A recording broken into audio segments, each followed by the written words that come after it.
We're going to start up with public meeting item number 5, which is an application for a certificate of appropriateness in the Borough of Manhattan at 31 Bond Street in the NoHo Historic District Extension, docket number 15-8496, block 529, lot 25. And this is a Renaissance Revival style store and loft building designed by DeLemos and Cords and built in 1881 to 89. The application is to alter the ground floor, install storefront infill, replace windows, construct a new rear facade and rooftop addition, and excavate the cellar. This was read into the record on July 22nd. Good afternoon, Carousel of Landmark staff. 31 Bond Street is located on the south side of the street between Lafayette to the west and the Bowery to the east. The application includes the following. At the street-facing facade, alterations include replacing the windows to match historic documentation, replacing the existing storefront infill, and while retaining the design of the existing fan-shaped transoms, and installing a glass canopy over the central entrance. At the roof, removing the existing visible water tower and bulkhead, and constructing a new 2-story rooftop addition setback with a 3rd-story bulkhead and mechanical equipment visible over the secondary facade from Bond Street. And at the rear, cutting back the existing rear facade and constructing a new masonry and glass facade, which would be visible from an gated alleyway on Lafayette Street. And the project team is here to present the application.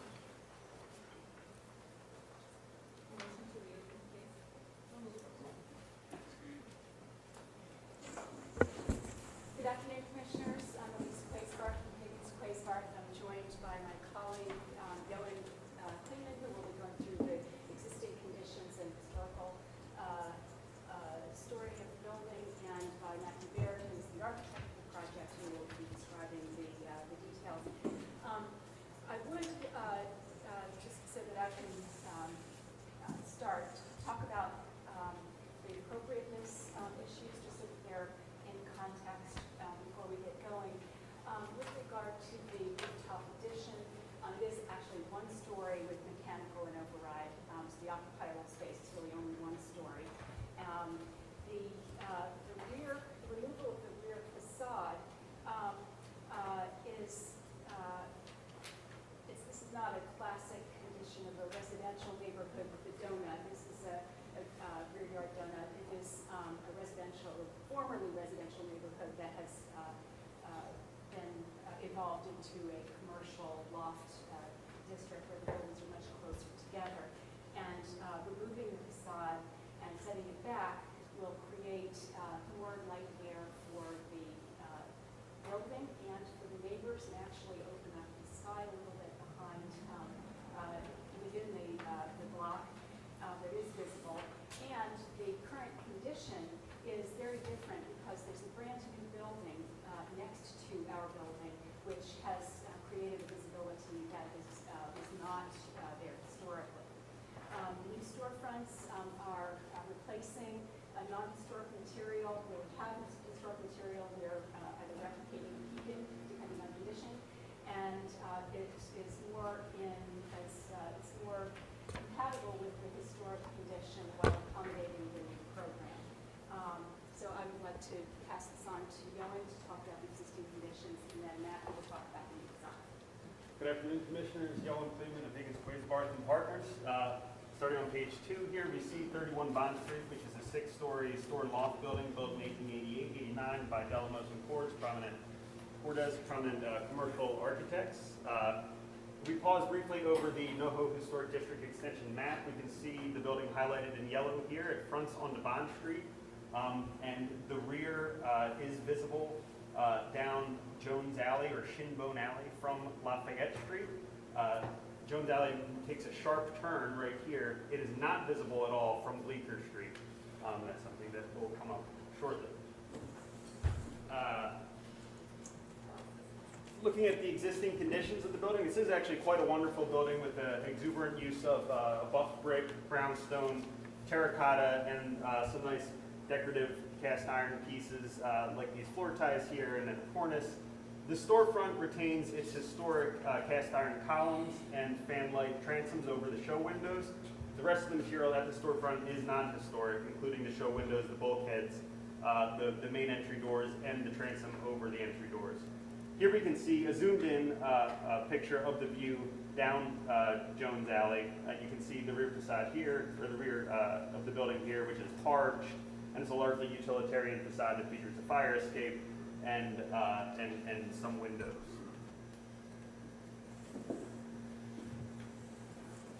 Looking at the historic photos here on page 4, we can see how the building has changed over the years.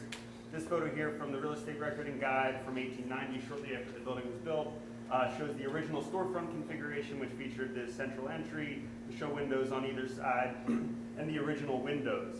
By the time this photo was taken in 1932, a fire escape was installed, and that also was accompanied by the replacement of some of those original windows, although not all. The building does retain some of the original windows, and they will be the basis for the design of the replacement windows. In the 1940s, also at this time, there was a rooftop bulkhead installed to provide the housing for the machinery for an elevator. At the same time, the storefront configuration was altered. I'll get to that in a moment. The 1940s tax photo, little had changed. And then by the 1980s tax photo, we get pretty much the building that we have today, including the current storefront configuration with the roll-down gates and the non-historic doors. The very large machine room up here. We don't yet have the very large water tower that currently exists on top of that. Zooming in on the storefront, we can see the original configuration again with the central entry, the show windows, the fan light transoms over the show windows, a multi-light transom over the main entry that no longer exists. Again, by the time we get to this 1932 photo, this is a detail, we can see that this left bay here has been replaced with out-swinging doors. This allowed for more easy access to the elevator that was installed directly beyond this. And these are the existing conditions today. As noted, the original fanlight transom still exists, as do the cast iron columns, but the rest of the material is non-historic, and the proposal is to install a new storefront that is compatible with the historic and that accommodates the programmatic needs of the rehabilitated building. Just to provide a very little bit of block context here, we can see that Bond Street is a street that embraces many different eras of development, including some very small federal-style row houses or converted federal-style row houses, the 6 to 7 story store and loft buildings, of which 31 Bond Street is a representative type, and then these very modern additions that contribute their own characteristics to the street. This just provides a little bit more of that same context. We have an existing and proposed full street elevation photo montage, and you can see the many different heights. Here is 31 Bond Street with the very large mechanical room and the water tower, and here is the elevation showing the proposed rooftop addition with the one-story habitable space and mechanical equipment above.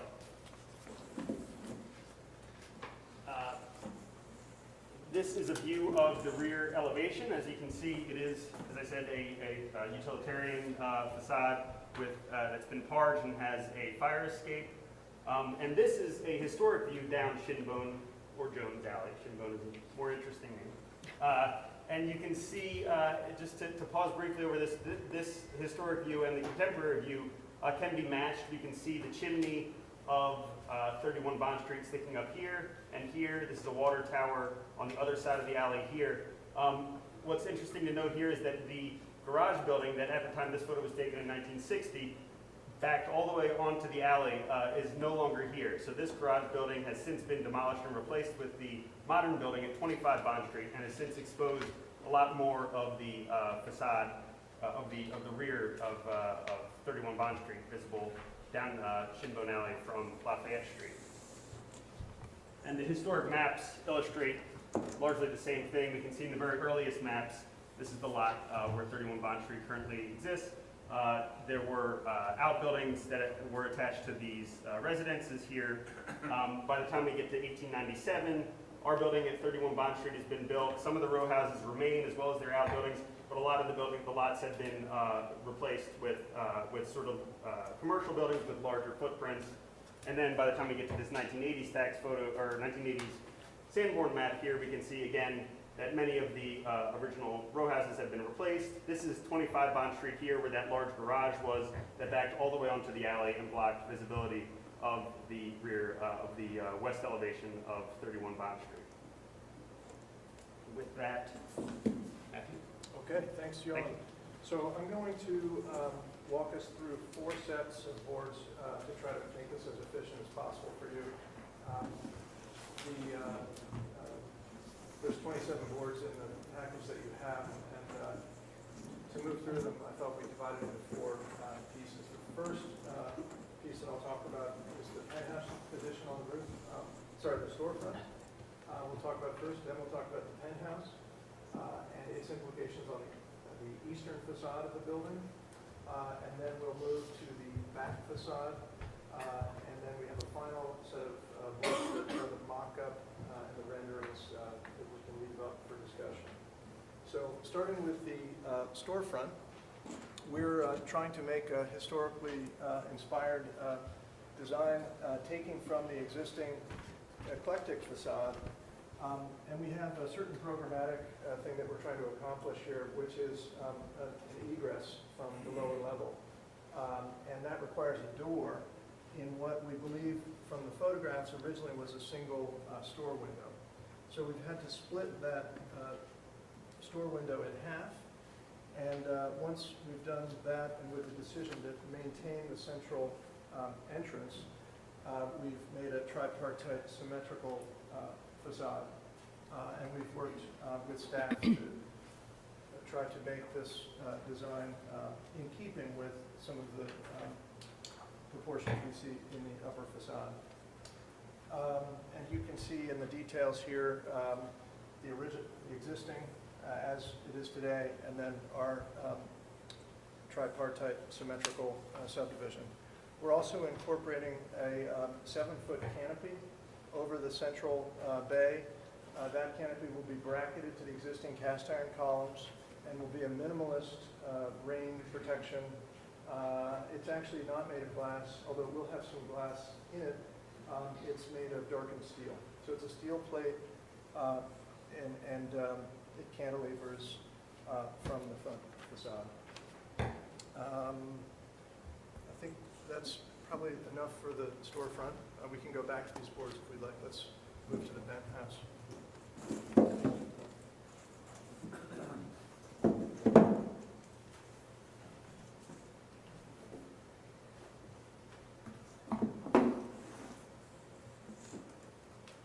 So the essential addition at the penthouse level is a single living floor, and then we have organized the mechanical equipment above that floor on top of the stair bulkhead and adjacent to the elevator over them.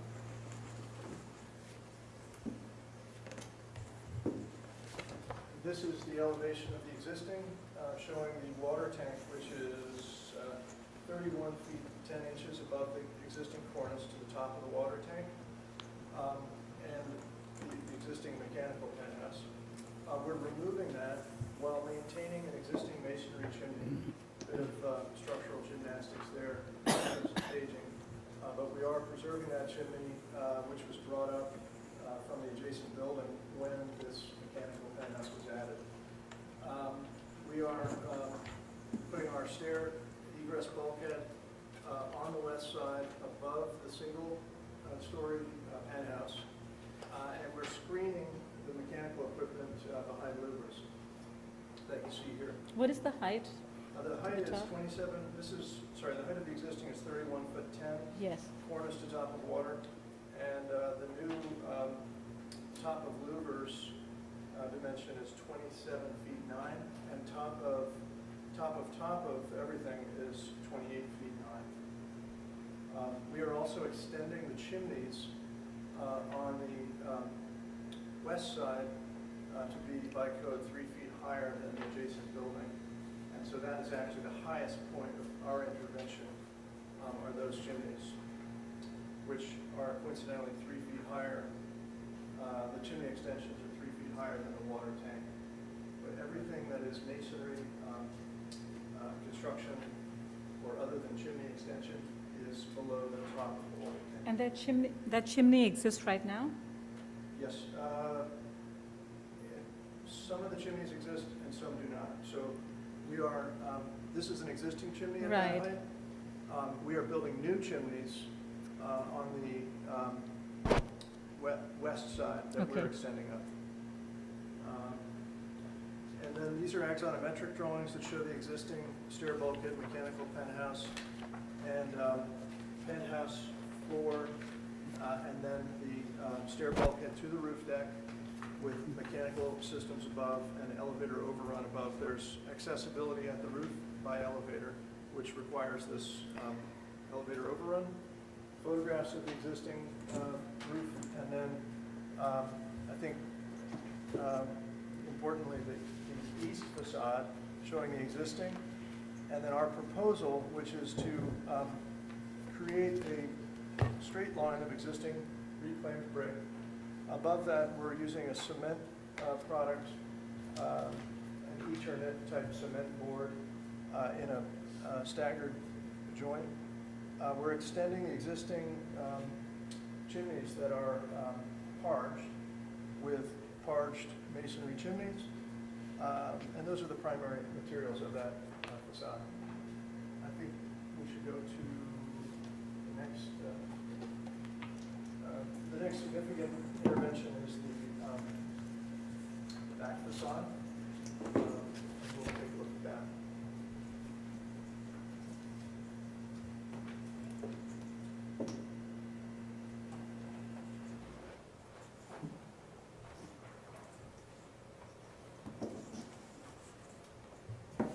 So the existing facade is a parged brick, as Johan was saying.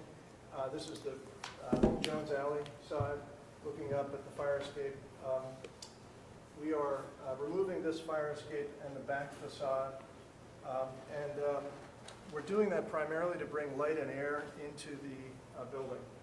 The current dimension of this,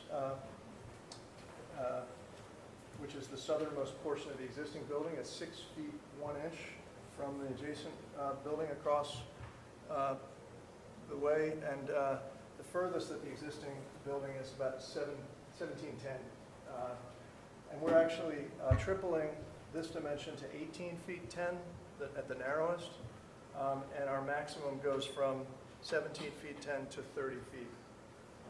And that effectively, this stepped facade that exists, we are recreating, and we're doing so because they're fantastic views down Jones Alley looking west, and it's sort of it's a very interesting cityscape that I think will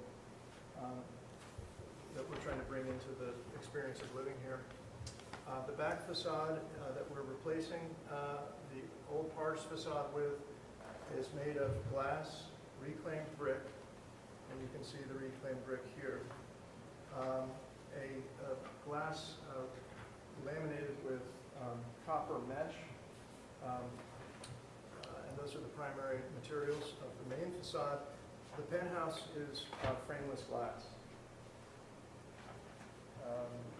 And I think we already went over the elevations, but reiterate those.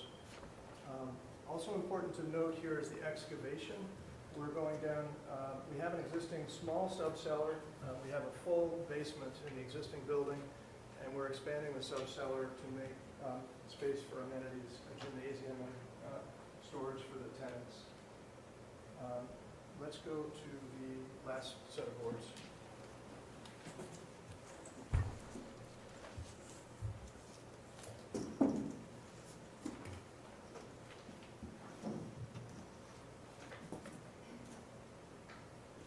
These boards are existing photos and mock-ups, so that we can show you what the implications of the addition are, and where it's visible and where it's not.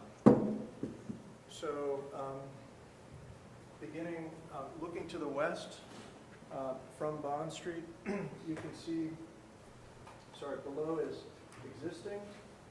existing with mock-up and proposed. And then above those views, you have these are zoom-ins of larger shots. So existing zoomed in, existing with mock-up, zoomed in, existing with rendering over mock-up, and zoomed in. So this is the most visible angle from Bond Street of the single-story penthouse that you see is just visible here in that little triangle and along that line, and then mechanical and elevator overrun back here. In the views directly across, the project is not visible, at least nothing new is visible. What is visible is the remaining chimney and actually a new chimney that we're adding. So existing, zoomed in, mock-up, barely visible there of the chimney, and then zoomed in so that you can see that, the height of the chimney. And then with our rendering from across the street and zoomed in, the view of that chimney and the chimney that's remaining. And then looking now from the west, looking east, we see the existing, zoomed in, the mock-up, zoomed in, and this line indicates the height of the penthouse, but not the extent of it. Sorry, the height of the mechanical louvers, but not the extent of them. And this rendering shows the minimally visible mechanical louvers. And then the only other place that the work on the building is visible is from Shinbone Alley and Lafayette Street. Looking down Shinbone Alley, you can see a little orange mark on the building. That's the extent to which we're cutting the facade back. And then this rendering shows the new facade that I presented in earlier boards. And that is our project. Where you're cutting back in the rear, is the height at that point the same, or is it higher? It is a little bit lower on the furthest back facade. The facade steps back 5 feet. So 5 feet, what height is the building? At 5 feet, the building is at the corner site on Bond Street, and which happens to be the same height as the original. I guess what I'm trying to understand is at the rear, you have a rear wall which is, let's see, maybe it's in one of You these. guys want to pull this section? Existing and So, proposed? yeah, if you look at page LM026, and I think it's 1, 2, 3, 4, 5, 6 stories, right? There we go, that's this board. Okay. So, under your proposal, what is the height of the rear wall? Is it still 6 stories in the same height? So, Or does it this look portion longer of the only facade- because you've shown the excavated portion as well? yes, this portion of the Yeah, facade, yeah. which is the highest point Yes. of the furthest step Mhm. back, is approximately the exact same height Okay. as the original building. Okay. And that actually shows in our building section where we've overlaid, which is in your exhibits in the back. We've overlaid the existing section. Next question about LM021. Sure. What is the brown material? This material is the laminated, and I have a sample of It's like a it. screen, like a sandwich glass? Or is it? It's called Opalux. It's 2 layers of glass with metal mesh, a spring Okay. laminated between. Right, so it's basically, it's going to read as all glass from the outside. I was just trying to reconcile that with your rendering, which showed what looked like a pretty monolithic glass facade in your LM027, which I think is underneath there. Yes, That's all I was trying to. that's correct. It will read as glass. Much like glass. Yeah. Here, we've tried to render the different glass, clear glass, and then the glass with the bronze copper spray. All right. Are there questions for the applicant? All right. We'll take testimony. Barbara Zay? Yes, Barbara Zay.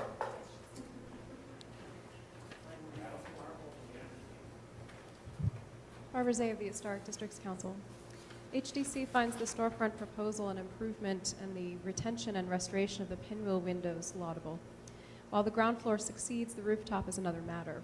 Seemingly innocuous, the rooftop bulk will be highly visible on this building of only 6 stories, from the alleyway and low-scale building at Lafayette and Bleecker Streets. HDC asks that the addition and equipment be reduced and reconfigured to lessen their visual impact. Thank you. Thank you. Are there any more speakers?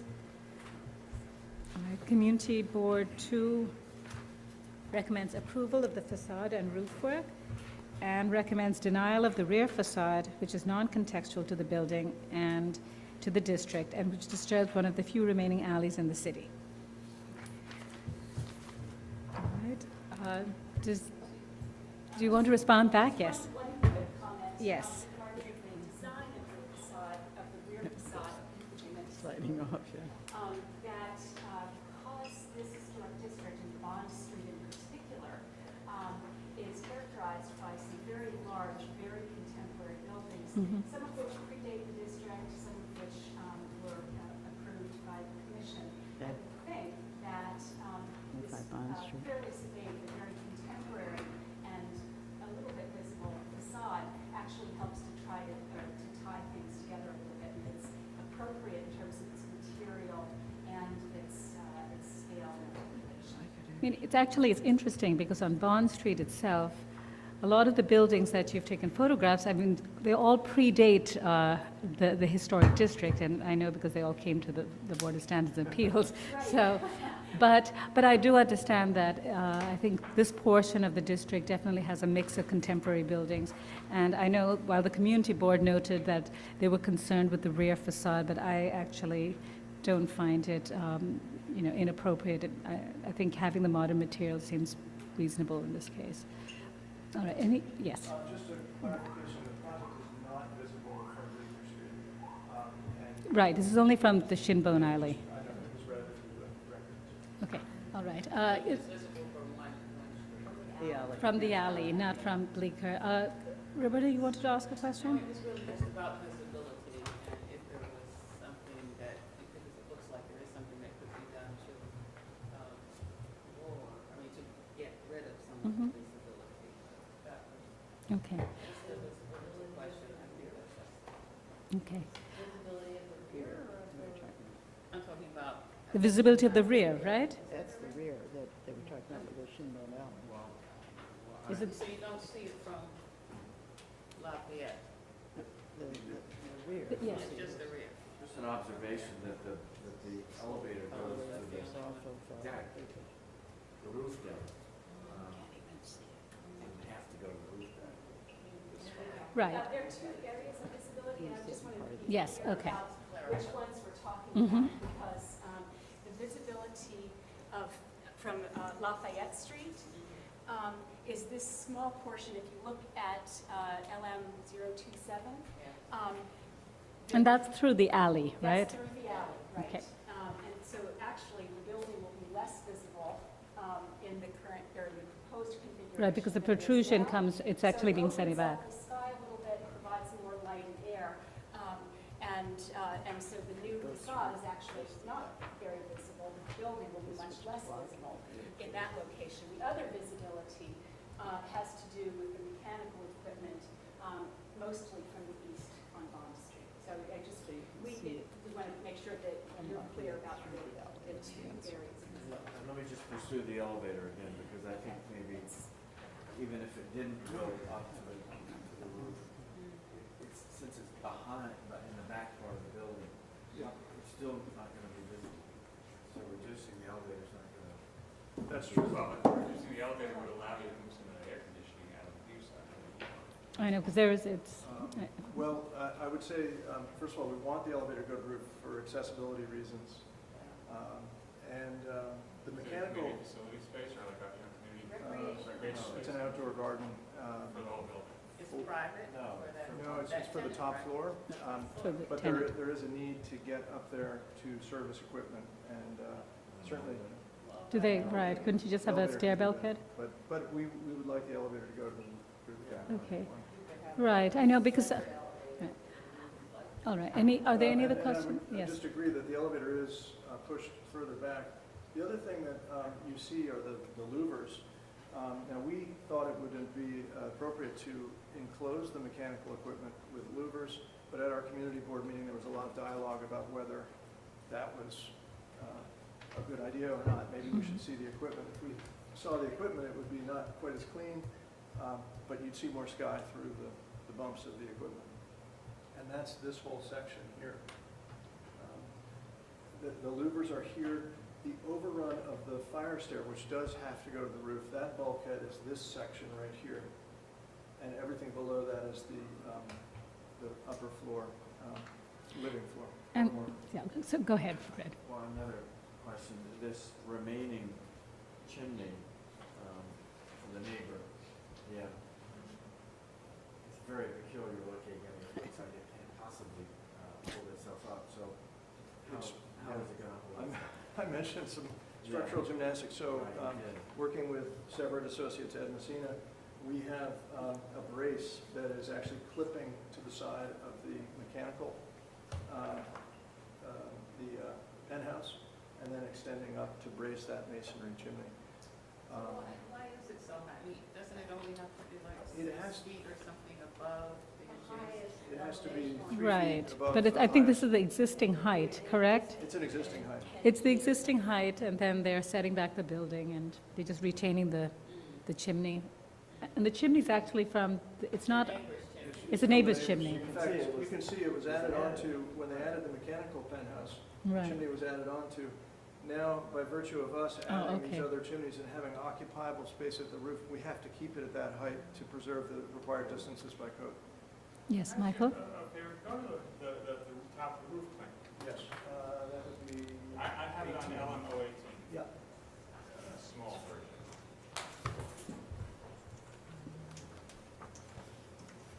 Carry on with your question, and I will. I just wanted to know, starting at the front of the building and going towards the back where you have the egress stair, what are those spaces? There's a Here? box with some boxes in it. No, up next floor. Up top, Starting okay. at the right and moving to the left. Okay, so Starting this, at the right. okay, That sorry. right. Right, that's the roof. No, Is start that, at are they skylights? what's that thing? On the existing, Right. what's this? This is the cornice. That, and that. Okay, thank you. Sure. This is a makeup air unit that provides fresh air down to the So it's an living AC floor. equipment. AC equipment. And then these are storage rooms. This is the fire, That's the egress. That's The the rest I egress. got. Thank you. yeah. Okay, are there any more questions? Yes, Marjorie? Talk a little bit about the treatment of the facade of the addition, the kind of paneling system that you're using that Yes. reads so separately from the building.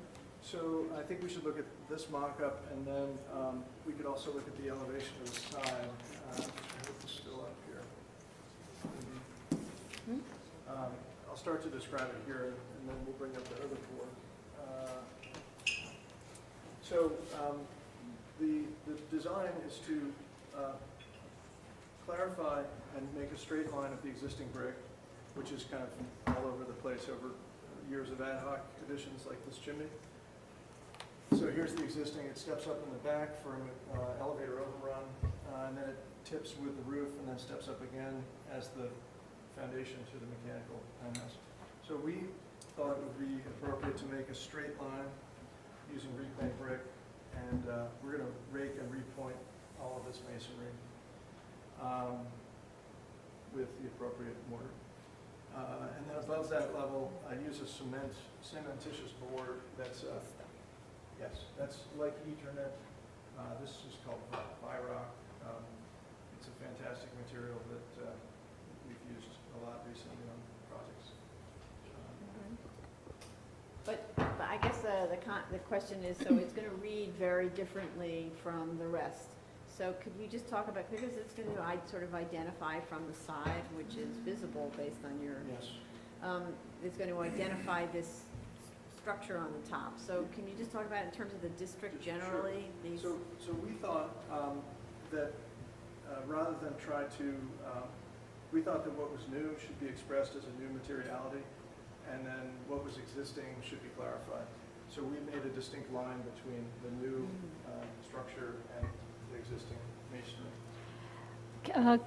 Sorry. right, and it's going to be installed in sort of irregular panels, or you're making kind of a They're pattern of actually it? all the same size, but they're staggered to not grid it out. Sort of like a shingling. staggered Yeah. barn. But it will be flush, but the vertical joints will be staggered 1/3, 2/3. Can you talk a little bit about the appropriateness of the height of this ensemble of spaces and equipment? What I'm gathering, because you've identified the height somewhere as the existing bulkhead, and then you have I guess, the water tower. But I just think somehow the bulkhead and the water tower above the cornice line are small. They have small footprints, and I think those kind of rooftop additions are very different from what you're proposing. So my first instinct is that the scale of this enlargement at the top is just, it's visible and it's problematic. Okay. So And I know you took a cue from the water tower, but I feel that's a different kind of set of structures that you have on the roof and not necessarily this bulk. Okay. Excuse me. So I understand the critique is to speak, or the question is to ask more about the mechanical penthouse and the mechanical equipment, elevator overrun, stair bulkhead overrun, as to how they were designed and how they came to be in the current configuration. So the desire, looking at the existing, the design thought was the least impact here would be to fill in this, well, obviously the least impact would be to do nothing, but to fill in that triangle and try to maintain the massing of that original profile was the design genesis. So when you look at what we've done, we've effectively pulled that massing of the existing back behind the chimney, and then we've also we've connected the triangle. So our thinking was that if we kept it to this side, which is the most visible side, it would be less visible than if we pushed all that massing over onto this side, because then from a distance further up the street you would see those higher pieces of the mechanicals. So that's how the elevator and the fire stair came to this side, combination of the existing and the visibility from further up Bond Street. The decision to stack the mechanical equipment above the single floor penthouse was simply a desire to make as much open garden space as possible and not lose that fantastic roof deck to fans and AC equipment. So we consolidated it above in the space just behind the old water tank back in here. All right, and can you speak to the two new chimneys that you're proposing? Yes. So And- we have. I mean, Sorry. I don't know, chimney. is it something that you see commonly found in the district? I think so. I mean, we have, the roofscapes here are all manner of chimneys and boiler flues, and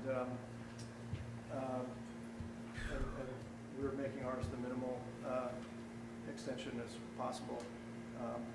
But they must go 3 feet above the adjacent neighbor. That's our mandate. And we've tried to set them as far into the apartments where they make sense. All right, I'm just not convinced by that. That's a good point.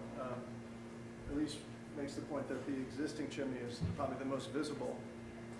This chimney and this chimney, and the other two are Right, set I back. just don't remember the streetscape as being a bunch of chimneys, and so while these may be the taller chimneys and they're existing, whether you want to start incorporating more chimneys, I know that the building at 25 Bond has some kind of framework, but that was also done prior to the designation, and I'm not sure that really represents the historic part of the district, yeah. Another chimney question. Yes, I'm just trying to find the block elevation. So I understand it has to be above whatever the adjacent building roof is or whatever.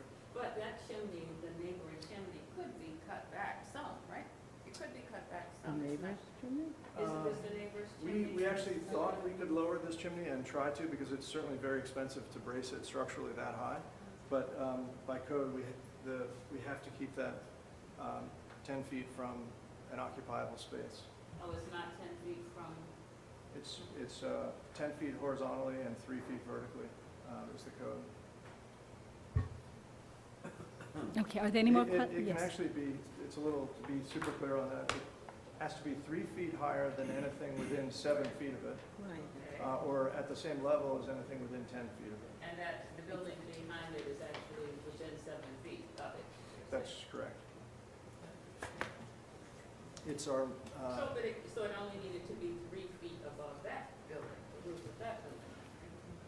Is that, because it looks like it's very, yeah. So at the current design, the chimney is remaining in its original, the existing chimney is remaining in its, oh, I know it's, I think in that current design it is. I'm just saying, is there no way it could not? I mean, is there no way to? could we lower the You're existing? saying that it's, because it looks higher in this, okay, it's, no, I This- understand, yeah, but it it just looks doesn't- higher in it the doesn't- photograph than it does there, actually. It looks like it's lower there. It doesn't belong to us, it's on the adjacent property, so But it was built, okay, but usually you build it because of your property, I mean, it was built there because of that property, so if So if presumably that if- property built it, that property could, in discussions with your neighbor. and we will explore that further, and we can work with staff to see if it can be lowered.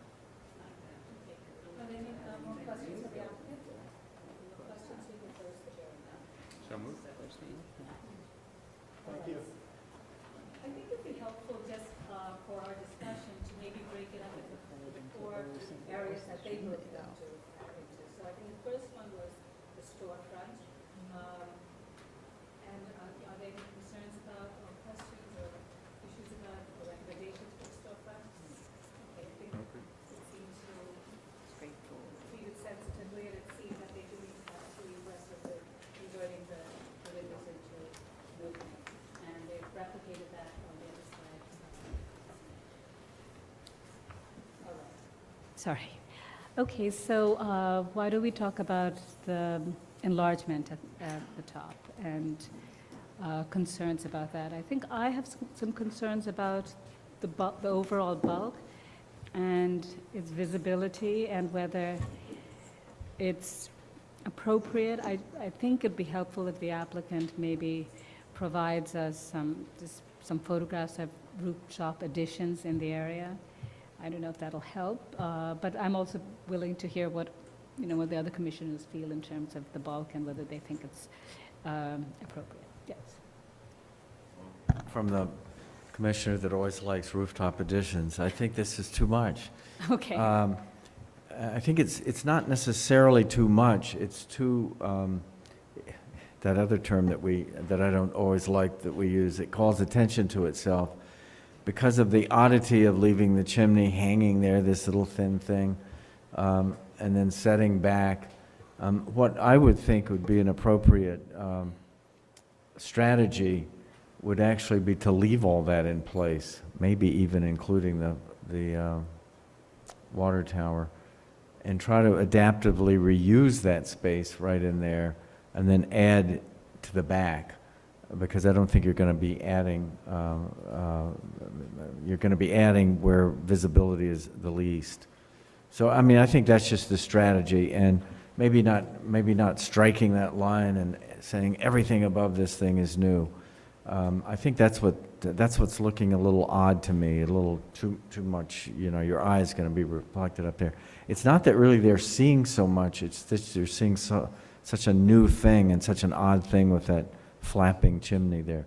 I guess another approach would be to lower the chimney, but I'm just not as attracted to that approach. I would think leaving more of the roof up there and try to work in the plan. I know your plan doesn't have that. It has a very fancy bathroom there, but maybe there are other ways of working that. So that would be my point of view. Right, you mean sort of incorporating that bulkhead, Yes. which, okay, into the, yes, actually it'll stabilize the chimney so the chimney does not separate it out. Okay, other comments? Yes, I agree with what Fred said and what you had said. I think that one of the things about that rooftop addition that could definitely be scaled down is the second level of it. I think that the first level, in and of itself, is a lot more is kind of okay. What would start to look confusing and massive in O22 on the left is the multi-level nature of it, that it's kind of tiered and stepped, and even within its tiered and stepped arrangement, it tiers again with the louvers, and it kind of makes you think like it's 3 stories tall. It just has a scalelessness that works against it. And I think that you could definitely attack the upper level by getting rid of those storage rooms, maybe exposing that fan or moving it somewhere else, and then sloping the top of the stair bulkhead as the original stair bulkhead in the building was sloped. And you'd really have a much better profile on the front half of that addition. I think also some things that we've seen here before that I thought might work here, if you're going to have that upper level exposed in a new material, is to modify the brick line.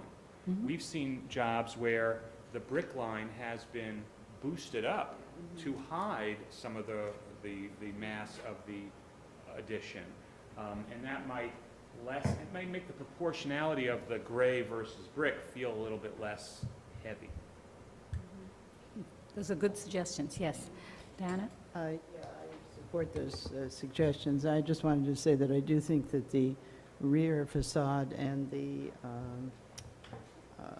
storefront infill and the other changes that are proposed are appropriate, and I think that they're suitable, and just the upper is the issue. Yeah, I also think that all is well except for the top. And I think that some of the comments made before about different options available for at least study to see what could be done, could be looked at, and that it really does, and for me, it really is that chimney just sort of sticking in air, that really does cause undue attention to this building.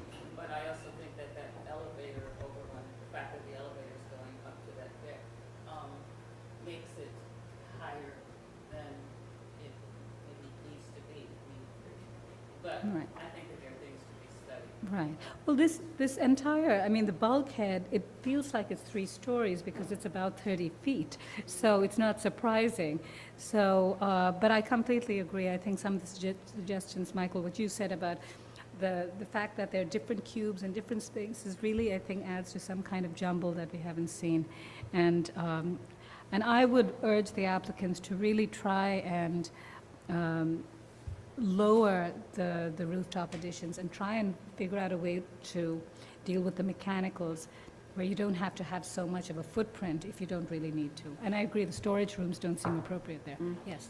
Just one other thing, in terms of the lowering of the mass of it, occasionally when we've seen these applications where there's a need to get an elevator up there for the use of the occupant below, we ask for a separate one-stop elevator. So, you know, I don't know whether that, because usually when you're hauling equipment up, they can put it on the roof of the elevator, the main passenger elevator. Right. So, so you don't need to have necessarily a stop at that floor, you just need to carry it up on the roof. So that's one idea. All right, and I don't know about the other commissioners, but I mean, it's a personal thing. I don't care too much for the 2 added chimneys. Maybe when they come back, they can just rationalize it to me about their appropriateness. I think if they blended in with the neighboring building a little bit more, it might help too. I'm sorry? If it blended with the neighboring building, if That they're would help parged or too, something, right. just make it go away. Oh, just one other Yes. comment, though. When you look at the existing condition, Yes. though odd because it's so tall, at the same time, you know, it's very much a part of the fabric of the district, and it's very sculptural. And I think that's one of the things that's kind of missing from that idea of changing materials and making it so flat. You had this kind of great cubist sculpture, and I think they could take that cue and work it a little bit more on their own project. Right. And I think also the applicant should explore, as Fred said, to retain, you already have this bulkhead, it's in brick, it's a part of the fabric. It may be really worthwhile to incorporate that and allow you to use, you know, your footprint or where it's going to locate will be very different. All right, are there any other comments on the rooftop? No. Yes, No. getting to the back. concerns about the rear yard? No. I don't have any concerns about it. I have yes. no concerns. I just want to sort of explain why I think that it's an appropriate. For one, the materials are, especially that copper material, which is an interesting kind of recall of the brick color, sort of works a masonry opacity into what is otherwise a glass facade. Right. And the other reason that I think it works is because the building already has a step to it at the rear. So it's recalling the formal relationship of the rear of the building to its body. So that's why I think it's appropriate. Yes. I gotta disagree on that one. I think that the examples of new buildings in the district, even if they predate the district's being a district, show something that this rear addition for me lacks, and that's a sense of scale. I think that that little diagram and the rendering of the rear view say it for me. The choice to make the glass a butt-jointed glass, sheer, to emphasize the planarity of the glass as a 5 or 6 story element surrounded by a very deep brick enfrainment. It has a very Art Deco quality to me, the corner emphasizing twice, and a very kind of designed foregroundy quality to me, and it's also very scaleless. I think that the new buildings in the district, even if they're quite modern, have a sense of scale that relates them to the older buildings. And I think for me, the sheer quality of that back wall lacks that. What do you think would be the solution to that? I mean, what would you look for in terms of creating scale?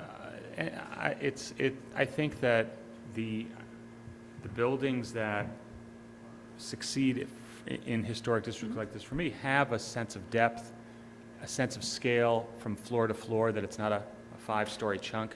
I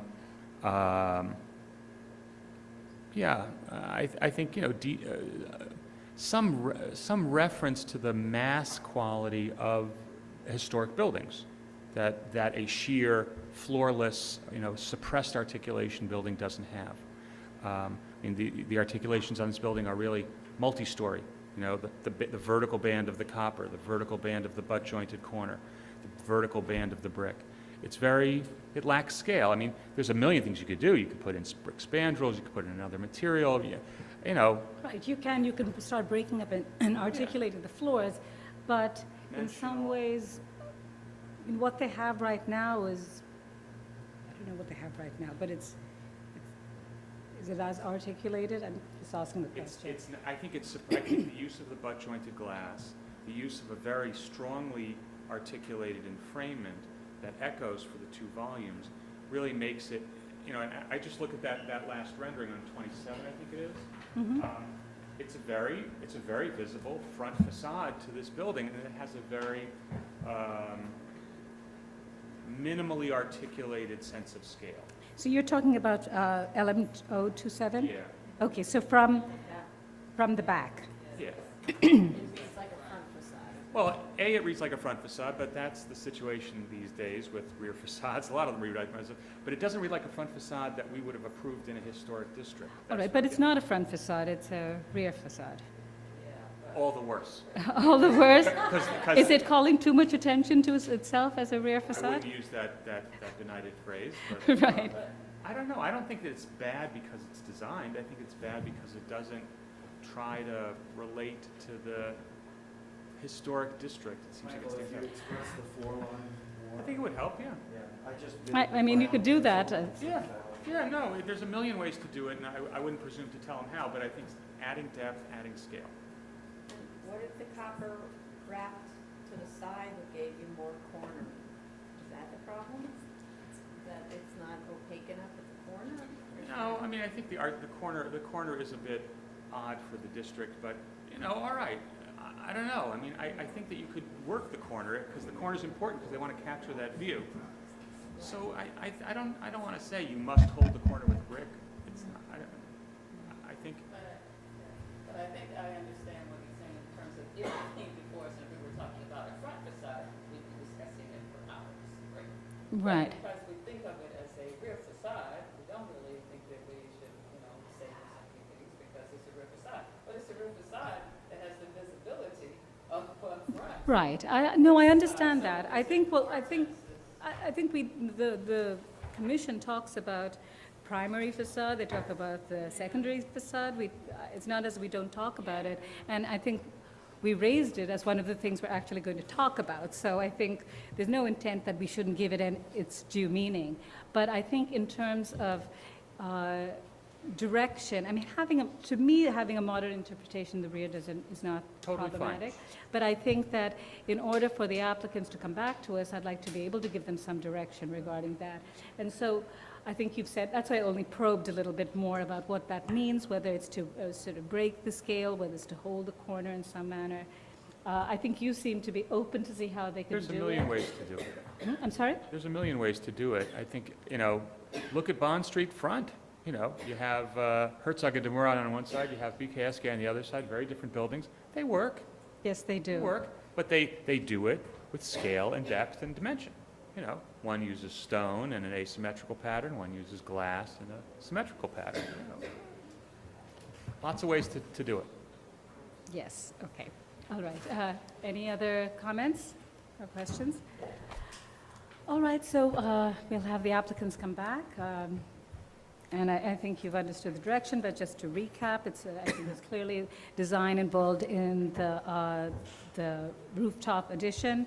I think there have been many, very good suggestions about how you should address that.